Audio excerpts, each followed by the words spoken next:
je vous demande d'accueillir Joachim Hazan et Sandra Roumi pour notre future grande interview.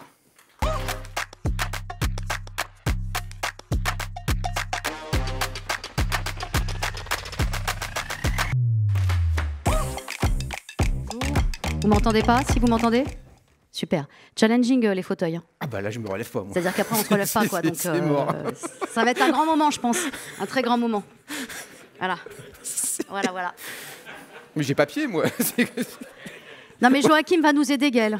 On va y arriver. Classe les chaussettes. Plus classe que les miennes. Alors, moi, je suis ravie d'être là. Je suis un peu, je suis très contente du monde et de la foule qui, j'ai vu, attend aussi derrière les portes. Mais là, c'est votre moment, Joachim. Est-il encore utile de vous présenter? On m'a dit qu'il faut parler lentement, donc je parle lentement. Non, mais là, il faut accélérer parce qu'on est en retard. Alors, en préparant cet échange, on s'est plongé dans le portrait qu'on vous avait consacré, je crois que c'était en mars 2019. On vous décrivait volontiers comme impatient, énergique, généreux et créatif. On vous disait même habité par le doute créatif, j'aime bien cette expression. Au cours des 4 dernières années, ce doute créatif, ainsi que celui que vous avez insufflé à vos équipes, vous a permis de changer tout à la fois de taille, d'horizon, mais aussi de vocation. Alors, quelques chiffres pour vous situer, si besoin en était. Novaxia, c'est aujourd'hui 2 filiales, Novaxia Investissement et Novaxia Développement. C'est aussi 2,2 milliards d'actifs sous gestion. C'est également 140 projets en cours de développement. Et puis, c'est 4 véhicules à la commercialisation, dont une SCPI. Et c'est aussi et surtout un formidable terrain de jeu, qui est celui du recyclage urbain. Vous allez nous en parler, parce que vous avez inventé, je crois, le terme. C'est aussi une intime conviction, qui est de mettre le sens à profit. Et ça, c'est un slogan assez récent.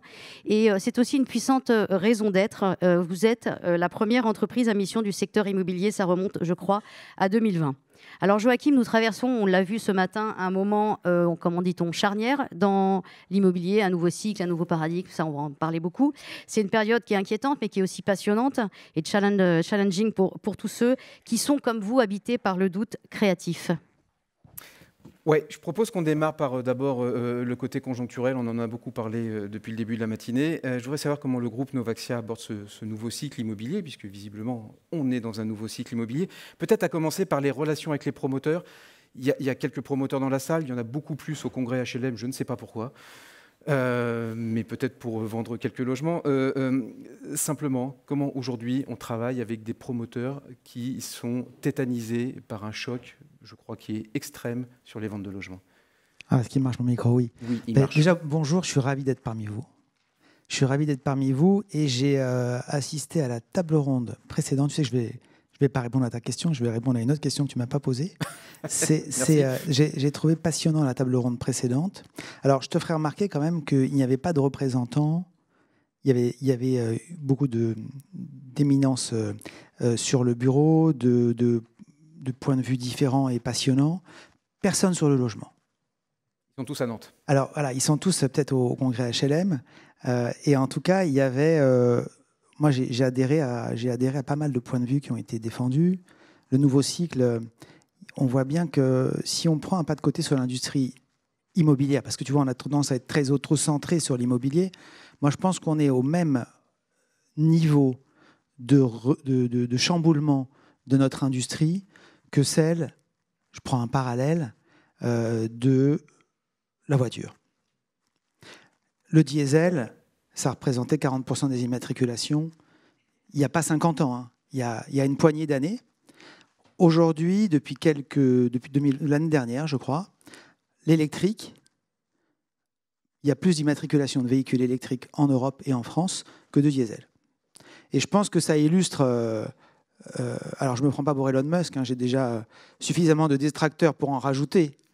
Mais disons que je trouve que le parallèle avec l'opportunité immense qui s'offre à nous, elle est vraiment inédite. Alors, c'est vrai que ça passe par des moments de doute. Hein, et tu parlais du doute, Sandra. Moi, je ne viens pas en disant aujourd'hui tout va pour le mieux dans le meilleur des mondes et félicitons-nous des turbulences que nous allons vivre. Mais toutes les mutations, toutes les crises, elles ont un sas, comme certaines l'ont dit. On a aujourd'hui les grands repères que je vois sur le cycle qui arrive, c'est on a parlé d'intensification des usages, faisons plus de mètres carrés avec ce qu'on a déjà. Quand on voit que certains bureaux sont occupés à moins de 15%, ça pose des questions. C'est la réhabilitation, le chantier du siècle. Occupons-nous de l'existant plutôt que de fabriquer des nouveaux bureaux. On voit la polarisation et la spécialisation du marché. On voit bien qu'il faudra toujours un toit sur sa tête en logement. Il faudra toujours un endroit pour aller travailler. Et ça, c'est pas prêt de s'arrêter. Donc, entre, on va dire, l'humeur conjoncturelle et le structurel, je pense qu'il faut aussi faire la part des choses. J'ai bien aimé aussi la remarque tout à l'heure sur l'hôtellerie. L'hôtellerie, moi, quand j'allais voir des banquiers en 2020 et qu'on leur parlait d'hôtellerie, c'était pas possible. Il n'y avait plus la poche, il n'y avait plus rien. Aujourd'hui, si on va voir un banquier, excusez-moi pour les banquiers s'il y en a dans la salle, on a le droit à un petit chocolat. En plus d'un rendez-vous, quand on parle d'hôtellerie, les performances ont dépassé le pré-Covid. Donc, je veux dire, il y a un moment donné où il faut effectivement qu'on regarde les choses en triant ce qui est de l'humeur, ce qui est de l'inquiétude, ce qui est de l'angoisse, de ce qui est structurellement, ici, présentement, des fondamentaux solides. Donc, la sobriété, évidemment, des bâtiments, enfin, tous ces sujets-là sont en train d'être notre révolution électrique que certaines entreprises ont connue. Est-ce que le bureau a fait sa mue ou pas? Ça a été évoqué, mais en tout cas, la voiture est en train de faire sa mue, ça c'est sûr, et à nous de saisir les opportunités qui arrivent. Donc très concrètement, après, quand on rentre, quand on zoome sur ce cycle qui arrive, en ce qui concerne notre modèle, tu sais, qui consiste à drainer de l'épargne, hein, le président Colli l'a rappelé, j'ai bien aimé Colli, j'ai trouvé ça assez astucieux, le président Colli l'a rappelé, il y a un besoin immense de fléchage d'épargne vers le logement. Je pense que c'est un des grands défis qui s'offrent à nous.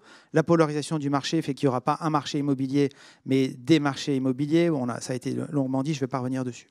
Alors, en ce qui concerne notre modèle, qui est parfois incompris, je le répète, nous levons de l'argent à travers une société de gestion qui est régulée et qui lève de l'épargne auprès du grand public, 600 millions de collectes l'année dernière, 2,2 milliards d'euros. Et avec ces sous, qu'est-ce que nous faisons? Nous favorisons la production de logements ou le recyclage de vieux bureaux en logement. Ce recyclage avec un parc de bureaux dont il a été longuement dit, je ne vais pas revenir là-dessus, qu'il offre des opportunités, des vieux bureaux pour faire des nouveaux logements à l'heure où il y a un besoin important sur le logement. Et on finance les promoteurs, on finance du portage foncier, non pas en faisant des opérations en compte propre. Novaxia n'achète pas d'immeuble.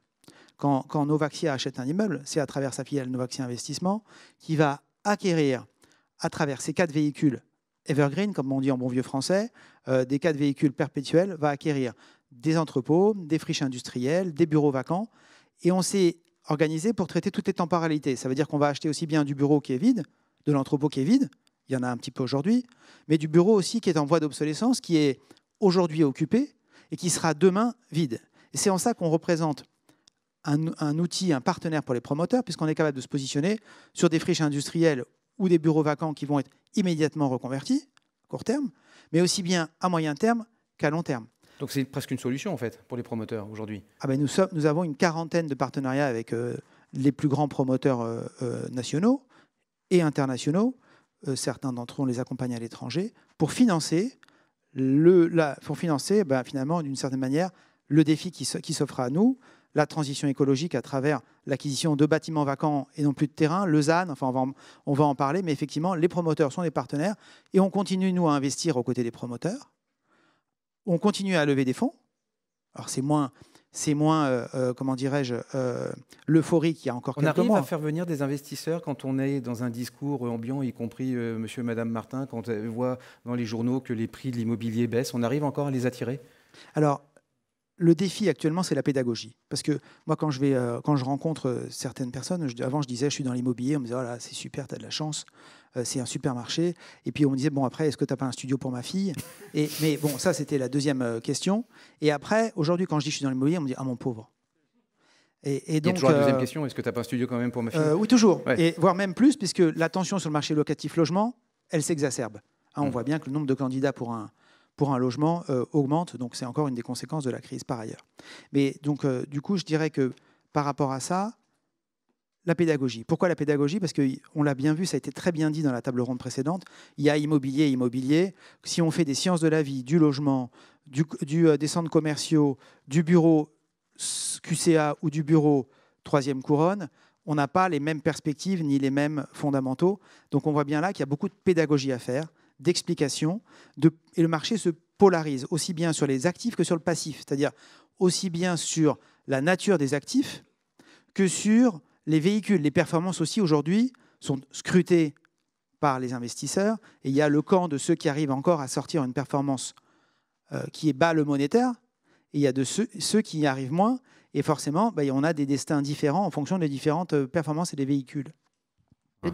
Le défi, c'est la pédagogie, c'est vous qui le dites. Novaxia, ce sont aussi des équipes, et vous les appelez, je crois, les Novaxiens. Ils sont 130 à s'employer, à mettre le sens à profit. Alors, ça m'intéresse de savoir comment vous les embarquez dans cette aventure pour traverser la crise, quel message vous leur délivrez, quel est votre projet d'entreprise, et surtout, qu'est-ce que ça change véritablement d'être une entreprise à mission?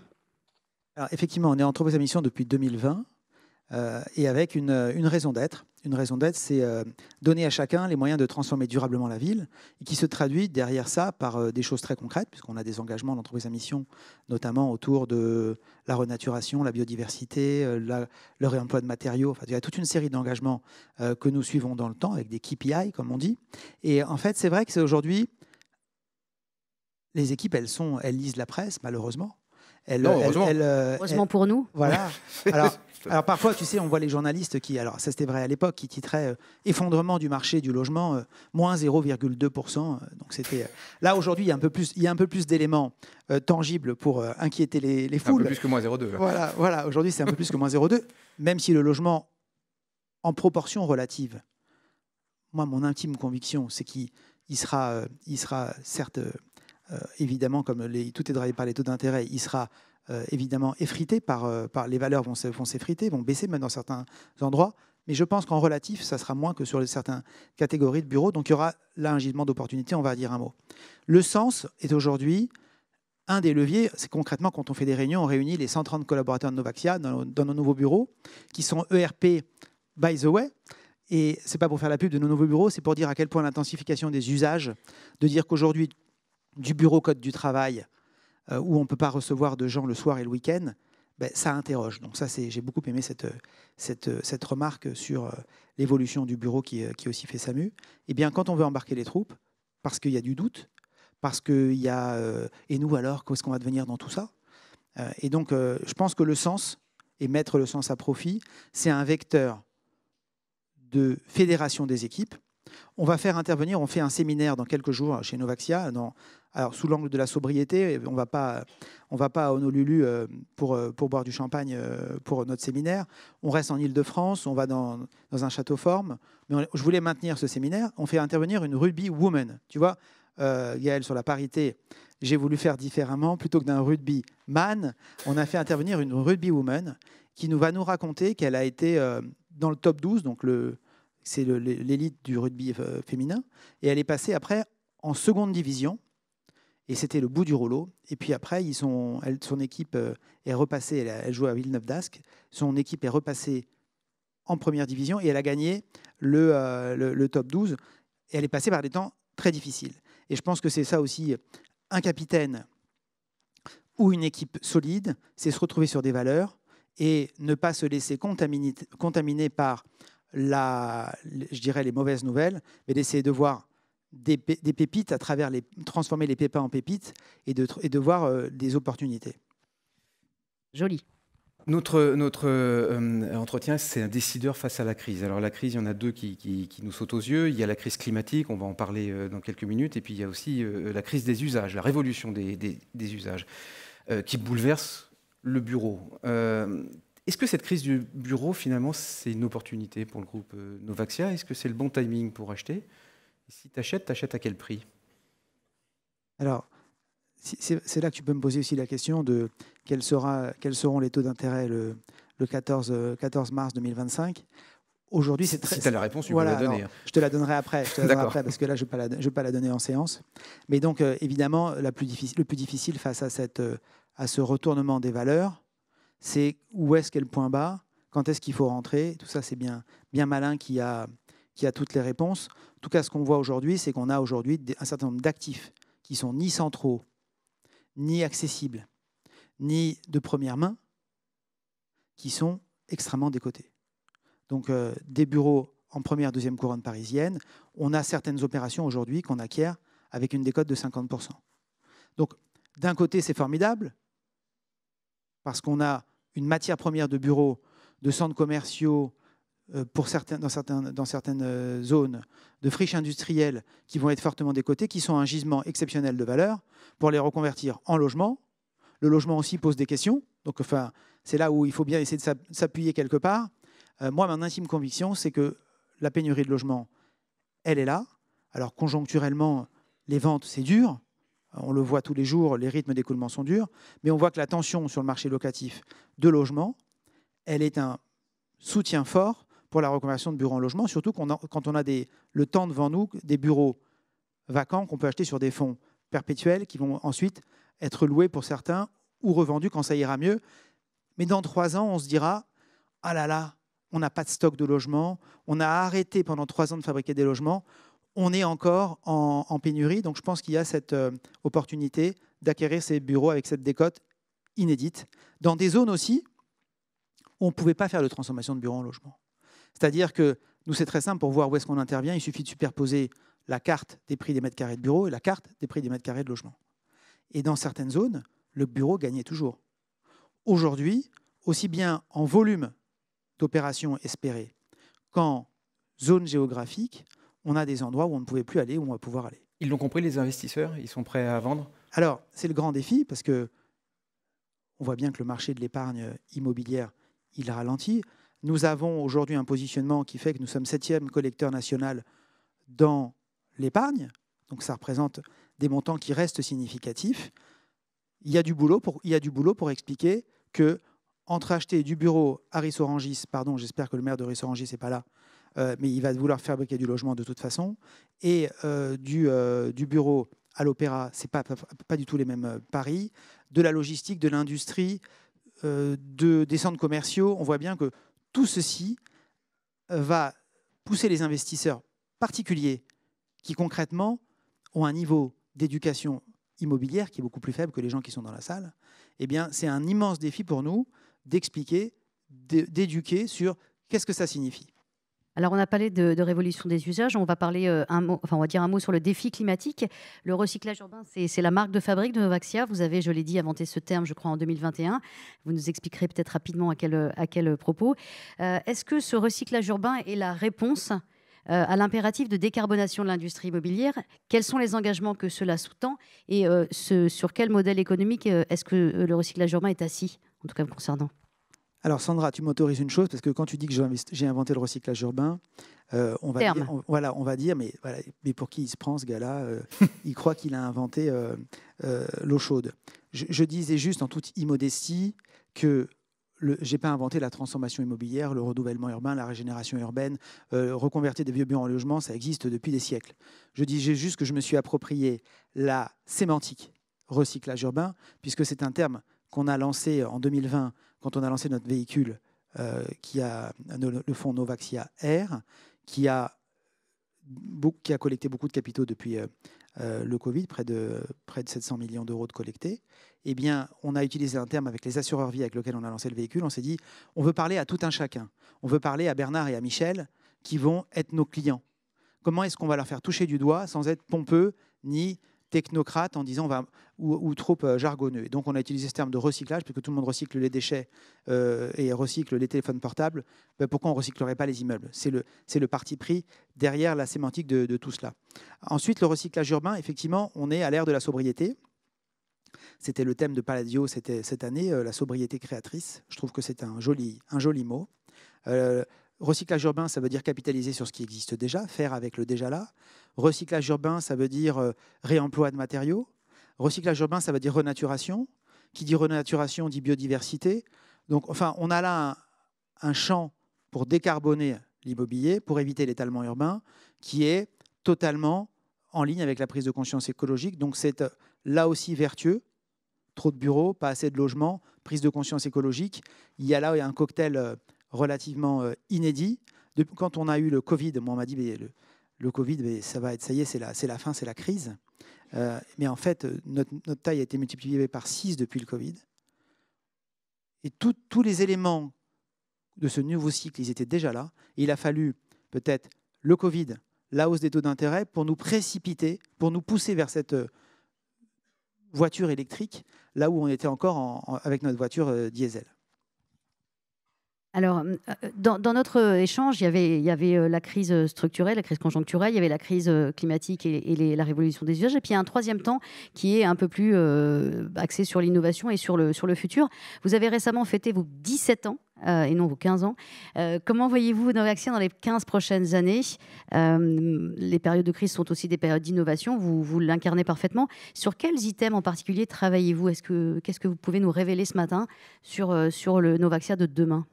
Alors déjà, le Novaxia de demain, on y travaille tous les jours. Face à cette crise, je pense qu'il faut avoir beaucoup d'humilité. Personne n'a la boule de cristal. Pour autant, ça n'empêche pas soit de keep calm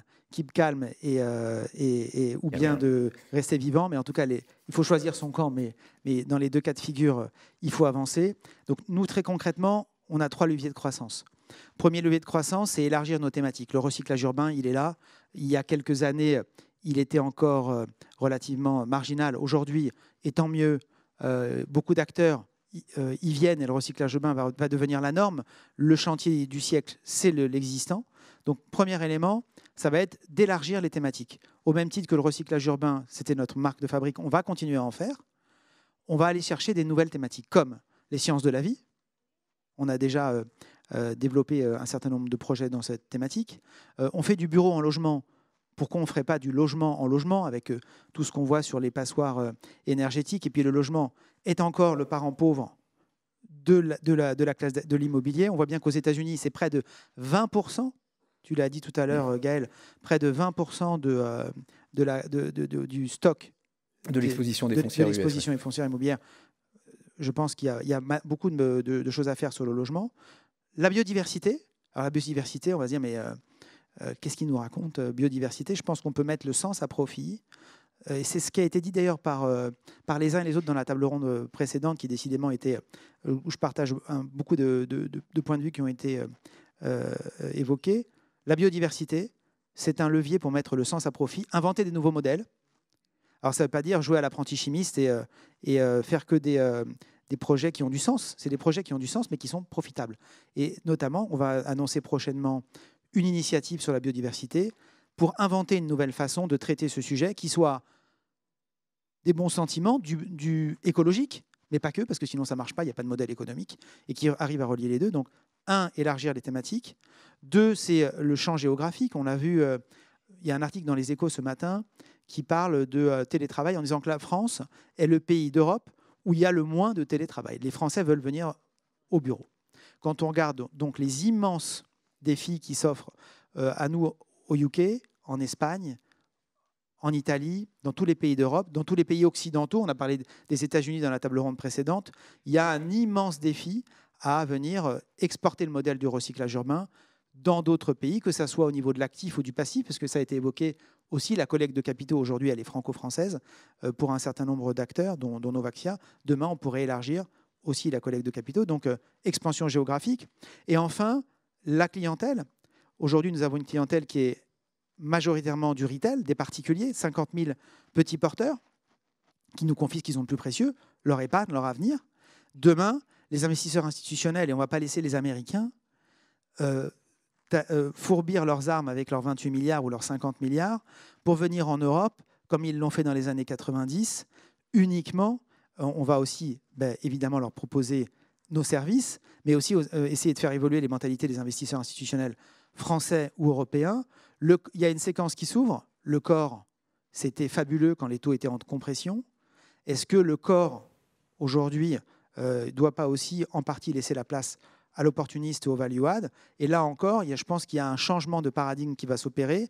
Il va falloir travailler les actifs pour créer de la valeur, puisqu'il y aura moins de vent. Donc il faut sortir soit le moteur électrique, soit les rames, pour pouvoir créer de la valeur et donc aller chercher une clientèle institutionnelle pour aller proposer notre savoir-faire de recyclage urbain. Très clair, tu as répondu aux questions que j'allais poser, donc je ne vais pas faire moi le cabage de service, paix à son âme le pauvre. Je vais prendre les quelques questions sur le chat, en tout cas celles que j'ai compris. On a beaucoup parlé de co, c'est Maryse qui était sur le co-living. Je voudrais juste qu'on parle un peu de coworking. Il y a l'épisode WeWork qui est en train de brouiller un peu l'image. J'ai une question, la chute de WeWork, quelles conséquences pour le marché de l'immobilier en France? Y aurait-il une méfiance à venir envers les sociétés de coworking? Comment tu regardes ça, toi? Alors, avec beaucoup d'humilité, parce que ce n'est pas mon marché. Mais disons que je pense que WeWork a été en avance de phase. Ils ont pris des baux, peut-être un peu trop, avec des périodes, à une période différente. Mais maintenant, je pense que d'un côté, il y a un besoin de flexibilité immense sur le bureau, ça a été dit et redit. Et de l'autre côté, la façon de faire est-elle la bonne? Je prends un exemple, 10 secondes pour répondre. Tu me poses des questions, je ne vais pas me taire. Oui. J'ai un ami qui a monté une boîte qui s'appelle Voiture Jaune. Voiture Jaune, c'était le Uber avant l'heure. Génial sur le papier. La boîte a fait faillite. Pourquoi? Parce qu'en fait, ils ont choisi de salarier les chauffeurs. Donc, ils ont salarié les chauffeurs en se disant on aura une meilleure maîtrise de service. Mais ils se sont plantés parce qu'ils n'ont pas adressé le marché de la bonne manière. Là, Uber est venu et ils ont évidemment choisi les indépendants qui rémunèrent à la course. Donc, je pense que WeWork, ça a été un modèle assez génial. Est-ce que c'est la bonne façon de traiter? Est-ce que l'expansion n'a pas été trop rapide? Ça, c'est une autre question. Mais sorti de là, je n'ai pas grand-chose de dire à plus de dire là-dessus, puisque moi, tu sais, je suis plus un acteur du bureau obsolète que du coworking. Une question sur le développement durable. Avec tout ce développement durable, cela est-il rentable? Alors, c'est la grande question. Et tu vois, il y avait un salon qui s'appelle Patrimonia, qui est le salon de l'épargne donc des particuliers. C'est la grande messe de l'épargne des particuliers. C'est notre MIPIM sur l'épargne. Et en fait, le grand sujet, c'était les besoins, c'était transparence, performance. Et en fait, le SG, soit ça y est, maintenant, c'est intégré, soit avec la crise, la tentation, c'est de dire, bon, attends, c'est sympa le SG, mais à un moment donné, on va déjà sauver ce qui peut être sauvé, et puis on verra. Donc, je pense que ça, c'est un piège dans lequel il ne faut pas tomber. Et moi, je suis intimement convaincu qu'un immeuble qui est sobre, qui est exemplaire, dans une logique de best in progress, parce que nous, finalement, on va acheter du déchet, de l'immeuble obsolète, qu'on va recycler. Donc, je pense que dans ce domaine-là, la meilleure protection du capital à moyen long terme, c'est d'avoir un immeuble exemplaire. Facile à dire quand on regarde les comptes de construction, facile à dire, mais il faut le faire. C'est très clair. Sobre et exemplaire, c'est ce que je vous demande d'être pendant la pause café. Et je voudrais juste avant qu'on puisse remercier Joachim pour cette interview. Merci beaucoup. Merci. Ça s'est bien passé, Présidente? Bon, et ben maintenant tu ne peux pas te relever. Allez, on se donne rendez-vous dans un petit quart d'heure. Allez-y, c'est juste à côté. Merci beaucoup. À tout de suite.